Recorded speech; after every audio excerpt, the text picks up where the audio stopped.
Hey up, welcome to what's season 19, episode 1 of Titus Pétange. This is going to be a different, strange episode of this series because we're not going to watch a game. You know that at the start of the seasons we're going to be very, very strong because we've got a good team. And I wanted to pick up a comment left by Lewis in the last episode, season 18, episode 3, talking about what I do for scouting. Obviously, we've got a very high potential squad. What do you do for scouting in this game? Do you assign the scout yourself? Do you leave your chief scout to operate and manage the scouts? And I was thinking to myself, well, it's the 19th season. The people that are watching this are obviously really dedicated to the series. They're interested in not only the save, but me managing the save as well. And even though I don't consider myself a guru at all at this, I've picked up a lot of things from other people that I think are better football manager players than me. I do feel comfortable enough to share out a couple of tips and tricks that will make the average football manager player better at the game. Yeah, definitely. There's confidence in that, okay? But we need to get through the early stuff first. Like, it's the start of a new season. What's been happening with the transfers? Well, the last time that you saw us, late in May, against PSG in the Champions League final, winning our second star. Thank you very much. Second Champions League. So from that point, 1st of June, we signed up Luis Garcia. Kind of looks like a dud. And just a word of warning, even with the tips and tricks that I'm going to give you, some players do end up duds. It's just the way of the world. If the scout reports were perfect all the time, the game wouldn't be fun. Kind of some of the fun is actually the, mystery of not knowing what player is going to be like a world-class player. If the player at all is going to be a world-class player, you catch the drift. But Luis Garcia was a bad signing, in my opinion. 3.5-star potential. A lot of money coming in from Sevilla. I think that might have been a release clause triggered. It's a dud, okay? From, I think, 4.5 stars. It's been a long time since I did the save, but I'm pretty sure it was 4.5 stars. Scout report is now gone down to 3.5 stars. Pretty shit. A 5-star report was Noel Kunders. And yeah, he's gone to 4.5 stars, a £25 million signing from Feyenoord. All right. This is a replacement signing to the guy that I touched upon last episode, the German midfielder who signed a new contract with his team and bumped up his release clause to about 50-odd million. We did have about 50-odd million, but I thought instead of putting out all our eggs into one basket, and it looked like a tasty basket, it looked like a tempting basket, I could get this lad, and I could also get Sergio Albano, who's turned out to be a gem. We found a gem here, 5-star potential, lovely will for an 18-year-old. I'll try my best to give him some game time this year. Obviously, his wheel's low, but we'll try and find it, especially in the league games. I'm sure that we can fit him in here and there. So coaches think that he's going to be a better player than Kunders, and he came in £6 million cheaper from Sporting Lisbon. Oh, just a central midfielder from Sporting Lisbon sounds right, but also a central midfielder from Feyenoord sounds right. These both could be like serious ballers. Whatever happens, I'm expecting probably Albano to make it and Kunders to be sold. I'm expecting Kunders to give us flippers at least £15 million profit. Okay, I'm expecting that at least. If the reputation of the club keeps going up, because, we've been offered some big money. But our current players are not for sale. How about that? Our current players are not for sale. Just touching upon the last transfer goings out last season, Sergio Salazar went out on loan. Really nice loan there to Maccabi Haifa. And Martin Beardmore is just a very, very interesting individual. 24 years old. He's just not got the game time. He's had slight injury problems. But we know that he could be insane. So time is really, really running out. He needs to have 6 seasons. If he gets one more injury, he's fucked. And we've lost a lot of money from him if he doesn't have 2 good seasons. But it was a risk worth taking. £32 million for someone that was constantly showing us 5-star on potential. I don't regret that one bit. And let's see if we can get like 2 good loan years out of Beardmore, because obviously he was always behind Paradiso on that right hand side. I didn't really want him up front because he didn't have any aerial ability. If we can get 2 good years out on loan, he could develop to 4 stars. All of a sudden, we're selling him for a profit. Turns out to be a good investment in the end, weirdly. But there you go. That's just a straight loan. I don't even think they're paying any of the wages, so we're forking out, 54 grand for him to play for a different team. It is what it is. Coming into this season, probably best to sort out the frees first. There's a lot of free players, and it's sad to announce that Luis Sayers went out. But as soon as I realised that he didn't like the big matches, he was gone. He's gone to Leon, just like the other lad. Yeah, Wassim Cabal's out on Leon. Leon trying to just take all our good players, I see. Fuck them. Luis Sayers is just it hurts because he's obviously one of ours, one that we brought in from our own youth academy. But he didn't like big games. Can't really help that. Marco Bernardi went to PSG. Razakwi went to Defensor Sporting. Good luck to him. Stevanovic, honestly, was a dud from the very beginning. Doesn't like big matches. He's gone to Etzella. So I'm not really fussed. When we play Etzella, I'm not going to be like, keep an eye on him. He's gonna burn us on that side. No, he's not good enough. Tonga Demir was an interesting one. I think he's had that wheel since he was 18? I think I signed him up as an 18-year-old. He just hadn't developed. That's a weird one. He was just at his ceiling already. Final 3. Populek, that really doesn't like big matches and is injury prone. Get him out straight away. And that's a shame because I had a lot of faith in that kid being good. But didn't work out, that one. Just have to just accept it. And the only player that was sold was Fabian Varela, a holding midfielder, for £7.5 million to Porto. We still made a little bit of a profit because the only person that we brought in is Antonio Quattarocci. And you might be like, what are you playing at here? Well, he was a 4.5-star potential on the report. I remember that. And what sprung out to me, what possibly makes this guy good, right? That wheel is incredibly unique. I can't remember the last time that I saw anything like that. He is a left midfielder. He's obviously right-footed, so, he'd have to be playing on the right side. He's got no vision whatsoever. And he's probably better suited to be a right-back. Yeah, just weird. Just weird. And just really nice. He's really nicely rounded. He could probably even do a job as not as a playmaking central midfielder, because he hasn't got the vision for it. But maybe it's just like a keep it ticking kind of midfielder. Or a box-to-box with the speed. I don't know. He's just a weird prospect that you don't see that often. He's gone down to 4 stars, so he's probably like the other Australian that we had. But you know what?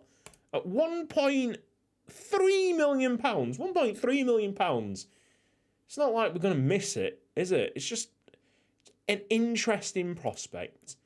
Okay? With all them transfers out the way, we've got loads of loans here. Loads of loans. Only Luis Garcia in the under-23s. And in the under-18s, we got Jerome Almeida, who's been here for ages. I think we pointed him out. His potential's dropped. Might not be all that. I think a new guy, I don't think we've talked about him, this guy, so often. New player that's been around a few years now, Diogo Sergio, I think was 4 stars. He's gone down to 3.5 stars. Can't see him being in the first team at all, but whatever. Try and sign up players from the youth intake. It's always nice, always special to play one in the first team. Okay, so I mean, first little tip, which is a very, very obvious tip. If you've got some high potential players and they're not going to get that much game time, maybe if they're like this goalkeeper, we've obviously got a really, really good goalkeeper in Afori. Just get him out on loan. Just get him playing games. Doesn't matter where they play games, just make sure that they're playing games. You have all them offers. You want to have either regular starter or star player. Important player is another role. I think it's regular starter, important player, star player. If any of them 3 I think it's squad importance roles are listed, their playtime guarantees, their loan clubs, accept the loan. If they're backups, don't accept the loan. You want them playing games. So you'd rather say, let them go to Verona. I don't even know if Verona are still in Serie A, instead of Juventus sitting on the bench. Yeah, easy. Torino instead of Juventus. How about that? Just someone that might have a little less in terms of facilities, but will offer them plenty of game time. So all of these players, most of them, I'm not even asking for wages to be paid. I just want them playing, because in all honesty, if we are to sell them off, if they're playing constant football, we're probably going to get more back as a result, instead of trying to get as much wage money coming back. Yeah, you know what I'm saying. So first tip, get the players out on loan. Even if it means, we go into the squad, keeping someone like Jose Maria Osorio around, even though we don't need him, and obviously he's not going to amount to someone that's going to be challenging for the first team. Keep him around so that your other, more talented goalkeepers that aren't going to get first team action, so they can go out on loan. Okay? Yeah, perfect. Let's go and flick through the first team. I'm surprised how good Borges has become. There's Marcos. Kevin O'Halloran is the man. Didn't really know that he was going to... Well, I thought he was going to struggle on speed, but his development, additional focus has actually really paid off. It's not something that I would recommend. Usually, I try and do centre-backs, try and teach them crossing so they become wing-backs, more complete wing-backs. And they really don't like it. They complain at me all the time on the inbox. You don't want that. If they're complaining on the inbox, it means that they're not training that well, which means that their development is not going totally according to plan.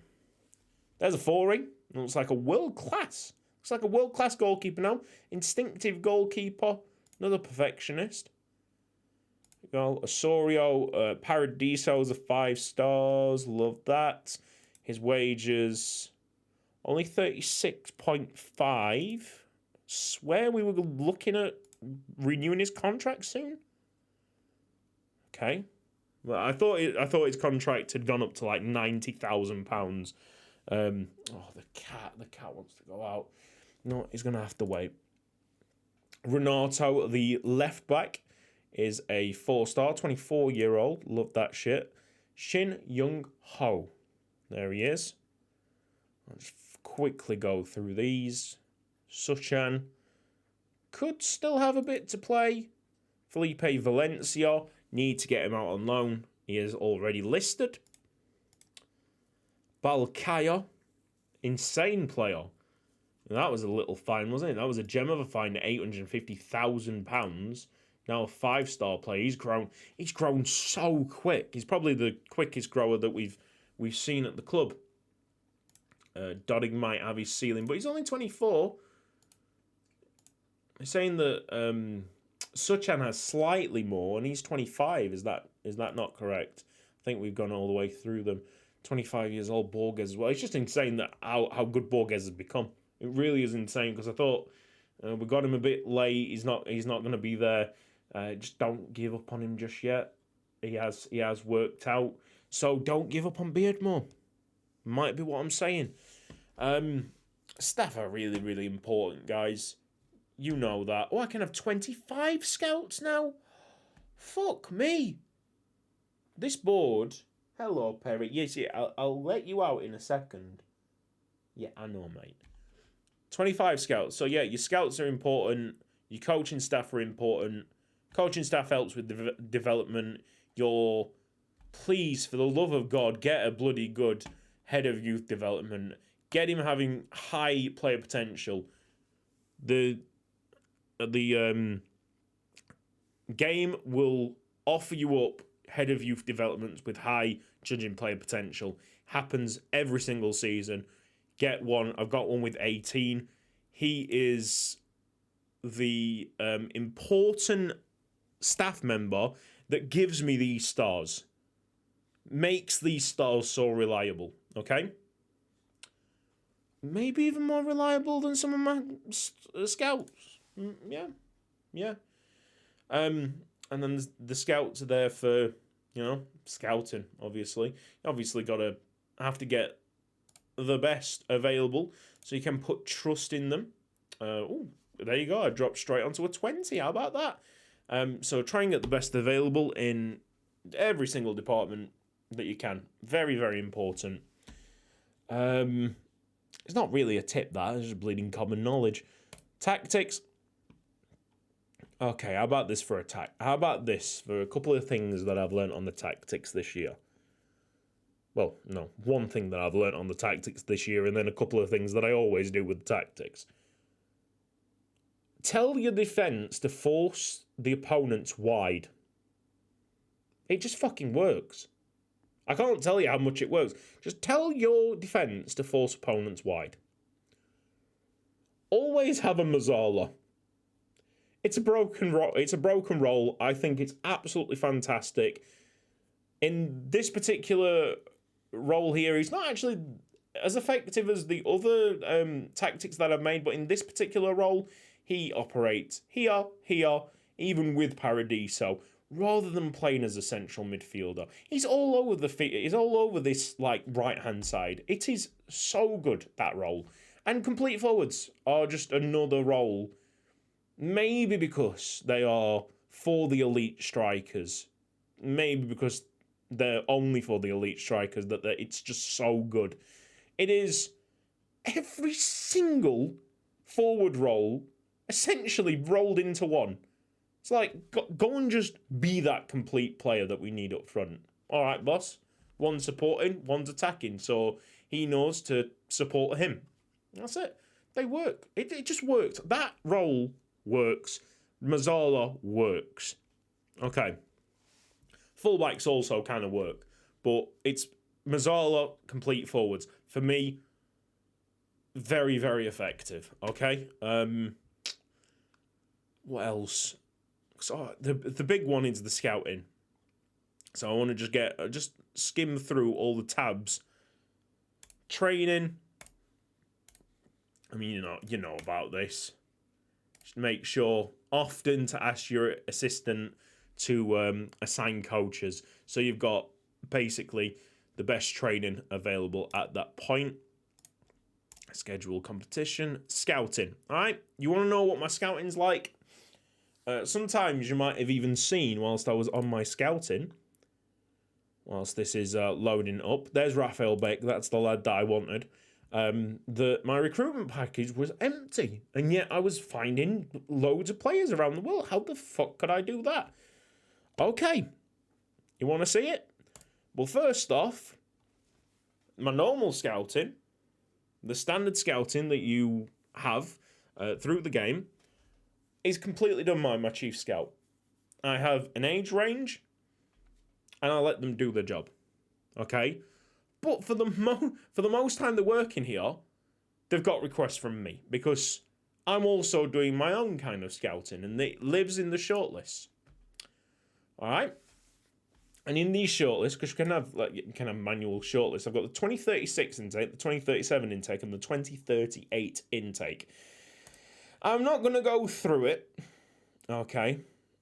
I can explain how I populate this list. I go into World. Alright. Transfers. Youth intake. And just flick to the last year. Select all of them. Add to shortlist. Okay. I'm not going to do it right now because this list is buggy. You're going to have a lot of patience with this, but it's patience that you should have because it's just such a great trick. It's such a great trick. Shout outs to, well, I think it was Fox in the Box that showed it me, but I think Fox in the Box got shown it as well, so I don't know where it's originated from, but it's fantastic. These shortlists then completely bypass the recruitment package. So, especially if you're on a really, really tight budget, you don't need a recruitment budget. It's just, that is insane. You don't need a recruitment package. You've already got a list of players in front of you.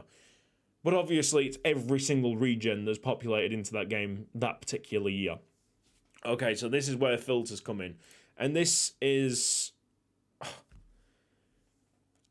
I can't believe it took me so long to figure this out. It is the most common of knowledge things that I didn't see for a long, long time. And when I opened my eyes up to it and told the people that play Football Manager, that I play Football Manager with, they also too can't believe, really, that they didn't think of it in the first place. What I do is just pick every single attribute, and match them to 10 at the moment, but of course you have to change the range to deciding on what kind of quality player you're looking for, how good you are as a team right now. I match it by 20, and I'm essentially saying to the game, because I don't have attribute masking on, I'm essentially saying to the game, show me every single player that has been generated on this game that has at least 10 attribute stats or more. Yeah, you following me? So it's like every single one of these players in front of me will have 20 stats that are 10 or more. And that goes for the 2038 one, the 2037 one, the 2036 one. It's just, it's so overpowered. And it's so easy to apply. It's so easy to apply. Then what you do, boom, start scouting players. And it's like, you're obviously not conducting the normal scouting yourself, but you are asking your scouts to continuously scout what you believe to be the cream of the crop. Of course, as a year goes on, you'll get more. Like, I haven't scouted for a little while now, so you can see that there's about 100 players here that we need to scout. There's about 100 players here that we need to scout. I've actually been slacking on it a little bit.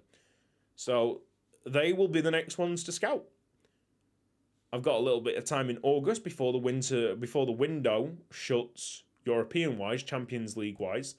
So if we find like the most insane player, we might be able to just bring him in. But I've been kind of concentrating on the 5 stars that we've got already in the player search. Of course, when you find a 5-star player, then it just pops into the player search. Actually, does it? No, sometimes it does, sometimes it doesn't. Sometimes it does, sometimes it doesn't. Okay? But it's always there in your shortlist. I don't think Michael Sant, for instance, is in the 5-star players here. Although that now it's all mixed up because I've actually got the world recruitment package on. Okay. So that is the huge tip. For me, this is like the most insane thing that I've figured out with the help of Fox in the Box, who showed me the shortlisting and then my filters on top of it. It's just like, this is so easy to manage. I have a list of 3 years because by year 4, if I've not signed you up, it means that I have enough doubts not to sign you up. And by that time, you've probably been put onto this. If you've got a recruitment package, I don't need to worry about it that much, okay? It's an amazing technique. Really is. I just want everybody to use it. Bit overpowered, but if you like your youngsters developing at your football teams, and if you're really struggling for money as well, this is perfect. This is absolutely perfect. Takes out many of the scouting, new scouting method issues that have arose. I used to love the scouting method that was in Football Manager 2017, where it was a lot more manual, but they got rid of that system. This feels like a return to it. This does feel like a bit of a return to it. Yeah, so that's my big tip, and I'm sure Luis will be very, very happy with that answer, because you might have just learned something. In terms of being like a small team, of course, we are a small team in Europe, even though we've won the last 2 European Cups.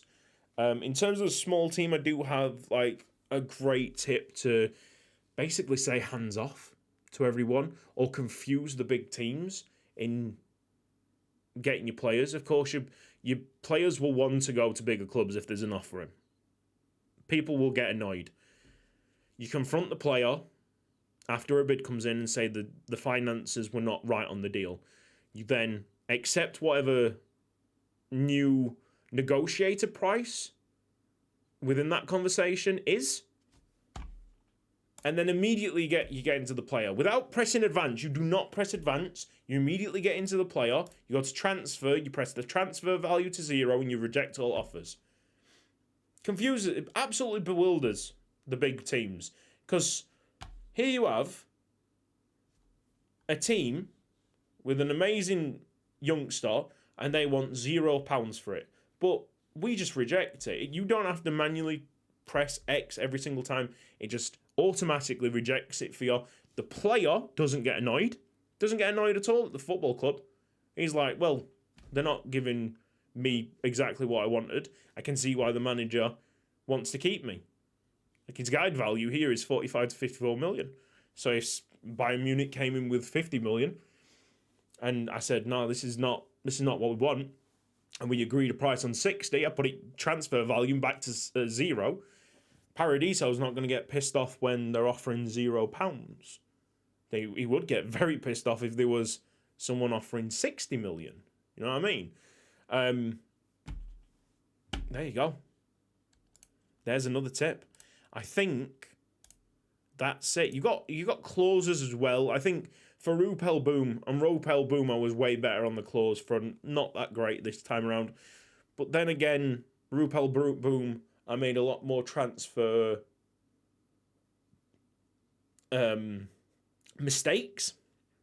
So I had to use much more of my resources, I think.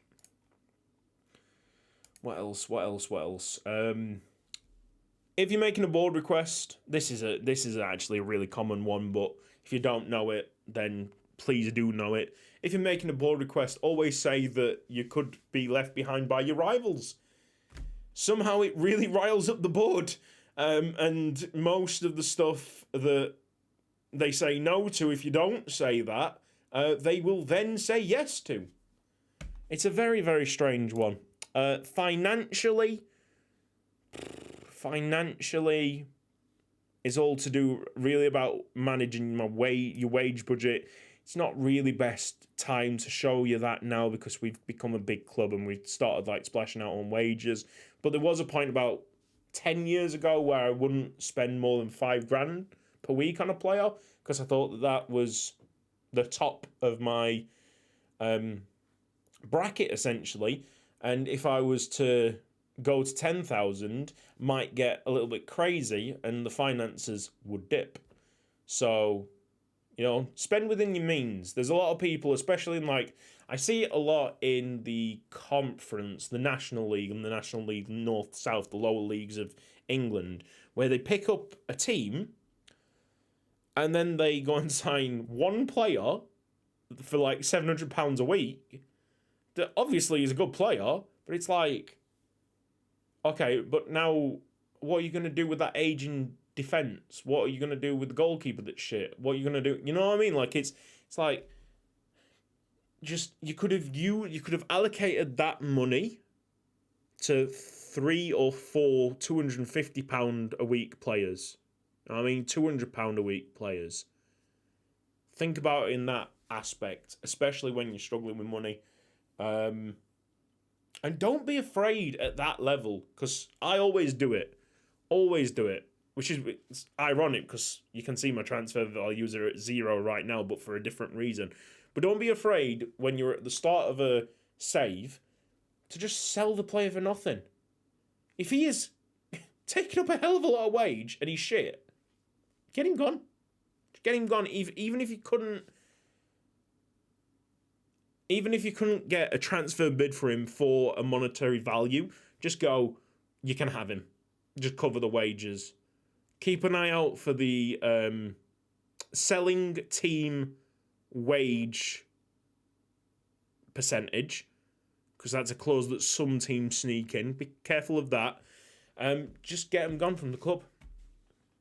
I think that's it. Everything that I've talked about. Yeah. Staff are important. Mazzala and complete forward are broken. Force opponents to the outside, awesome.